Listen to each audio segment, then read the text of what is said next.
Mabuhay! I am Jackielou Ansag from BS Ed major in Filipino, and on this subject, which is Jack105, Assessment of Learning 1, my instructor gave me this topic for me to make a video recording report.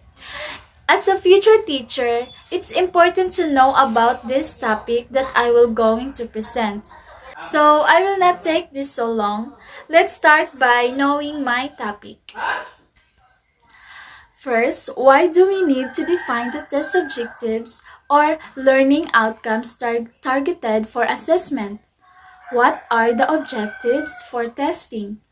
What is a table of specifications? What are the generals in developing a table of specifications?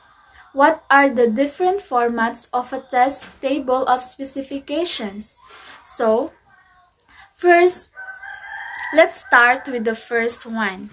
Why do we need to define the test objectives or learning outcomes targeted for assessment? First, I will define first the objectives or learning outcomes. Test objectives is the overall goal and achievement of the test execution. It is allowed to track the learning capabilities of an individual user for defined objectives. Learning outcomes are statements that describe the knowledge or skills students should acquire by the end of particular assignment, class, course, or program, and help students understand why that knowledge or those skills will be useful to them. So these are the benefits of the learning outcomes. First, students clearly understand beforehand what they are going to learn from the course or program. Learning outcomes help the student choose appropriate course or program. It gives a clear idea to the students of what are they going to learn or achieve at the end of the class before the start of every class. Second, benefiting teachers find it easy to plan a lesson. Learning outcomes give a clear idea of what and how much to teach and plan accordingly. It helps teachers select appropriate strategies for teaching and avoid extra teaching, which ultimately help in saving time. Third, help in writing assessment and evaluation.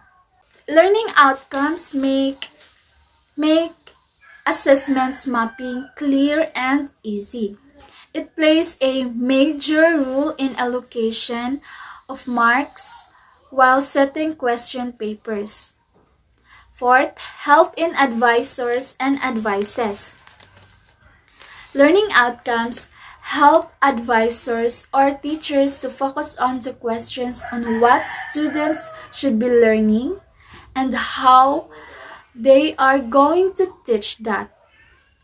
And the fifth is help in securing accreditation.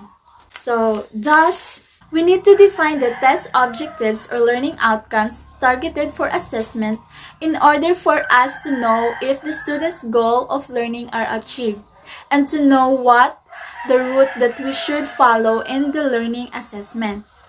So let's move on to the next topic, which is what are the objectives for testing? The objectives for testing were categorized into easy, average, and difficult levels. The easy category are low-level questioning, consisting of remembering and understanding cognitive levels. The average category, generally consisting of applying and analyzing. The last one is the difficult category. Difficult category are highly questioning, consisting of evaluating and creating cognitive levels in the Bloom's taxonomy. Next, what is a table of specifications?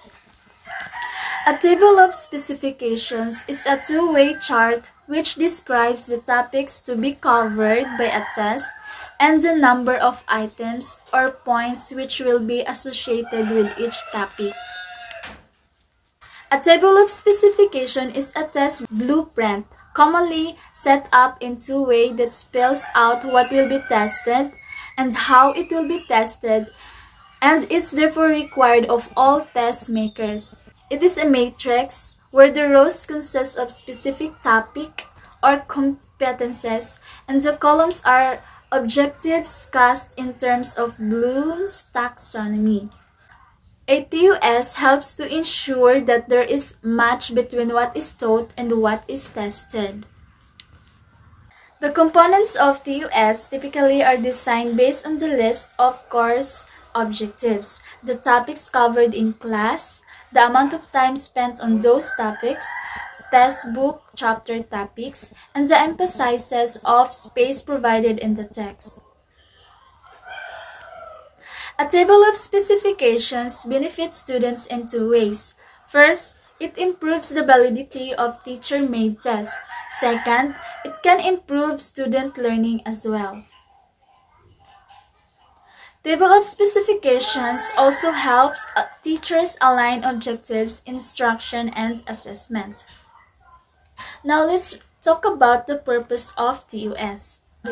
In general, TUS identifies the achievement domains being measured. It ensures the fair and representative sample of questions appear on the text and to improve content validity of the test. Table of specifications can help students on all ability levels learn better. By providing the table to students during instruction, students can recognize the main ideas, key level, key skills, and the relationships among concepts more easily. The TUS can act in the same way as a concept map to analyze content areas. Next, the fourth question, which is, what are the general steps in developing a table of specifications? These are the 6 steps that I found. First step, or step 1, determine the objectives or topics covered.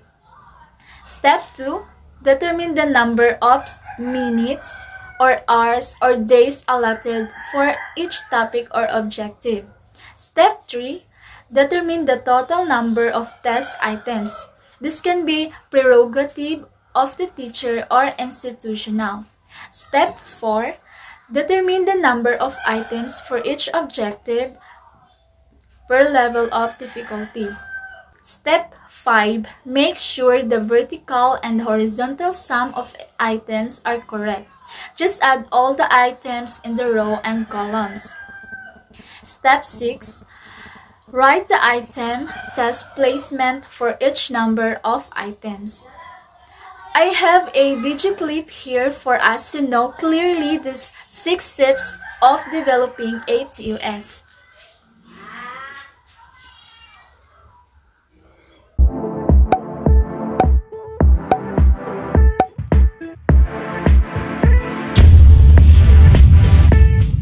As mentioned, the TUS is a test blueprint commonly set up in a two-way that basically spells out what will be tested and how it will be tested. This table shows a two-way TUS. This form of TUS is commonly used in the basic education, and for this demonstration we will use this template throughout the steps but excluding the content column. Let's take this example. A teacher would like to give a test which was taught for 10 days. Step 1. Determine the objectives or topics covered in that 10 days. These will be included in the test. For instance, these were the lesson objectives tackled in the class for 10 days. Step 2. Determine the number of minutes or hours or days allotted for each topic or objective. For example, out of 10 days, the teacher spent 1 day in teaching the first objective, another day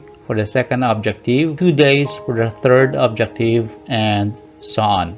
Step 3. Determine the total number of test items. This can be prerogative of the teacher or institutional. Macmillan suggests some rules of thumb in determining how many items are sufficient for good sampling. A minimum of 10 items is needed to assess each learning target in a unit, but which should represent a good cross-section of difficulty of items. However, if there are more learning targets to be tested, at least 5 items will be enough for each one to allow for criterion reference interpretation for mastery. If we follow the rule of thumb, the total number of items in this example would range from 30 to 60 items. Okay, so for this demonstration, we will decide that the total number of items would be 20. Step 4.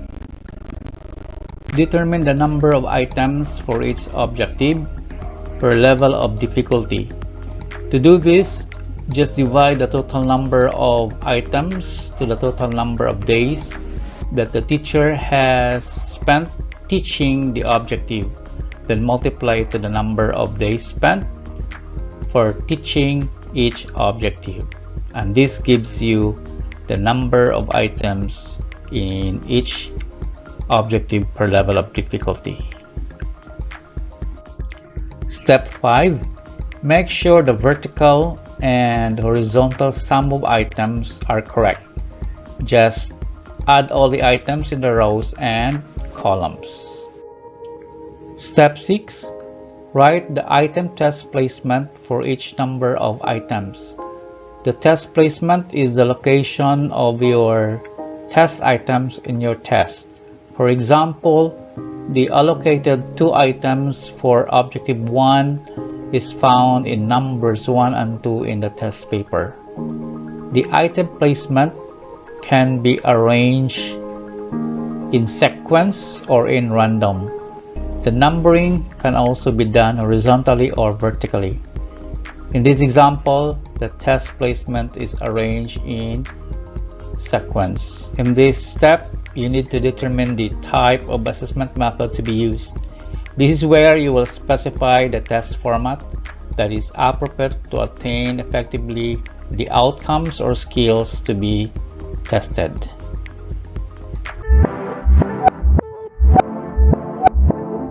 And that's the general steps of developing a TOS. So let's move on to the last question.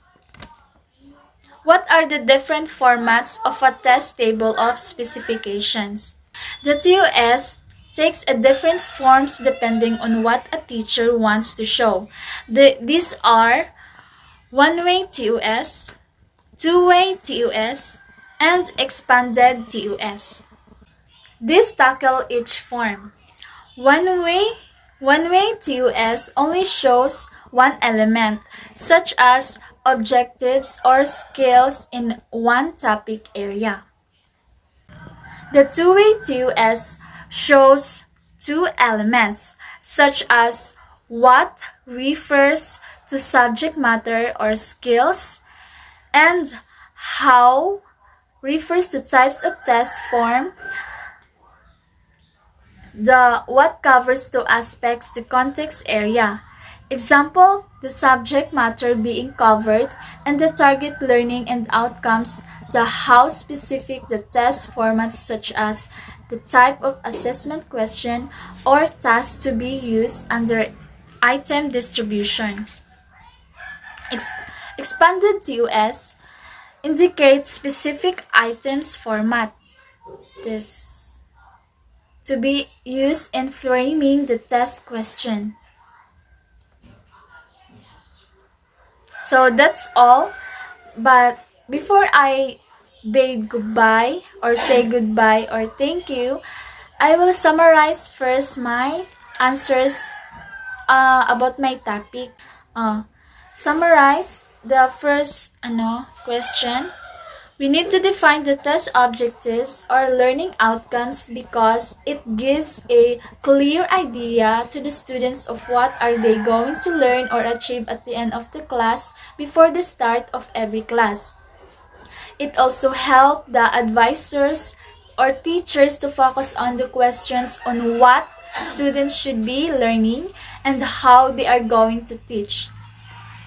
The second question, the objectives for testing are the following: easy category, average category, and difficult category. The table of specification is a test blueprint commonly set up in two ways that spells out what will be tested and how it will be tested, and it's therefore required of all test makers. The 6 general steps in developing a TUS. First step, determine the objectives or topics covered. Step 2, determine the number of minutes, hours, days allotted for each topic or objectives. Step 3, determine the total number of test items. Step 4, determine the number of items for each objective per level or of difficulty. Step 5, make sure the vertical and horizontal sum of items are correct. Step 6, write the item test placement for each number or items. The different formats of a TUS: one-way TUS, two-way TUS, expanded TUS. And these are my references in about my topics. Thank you. That's all, and God bless.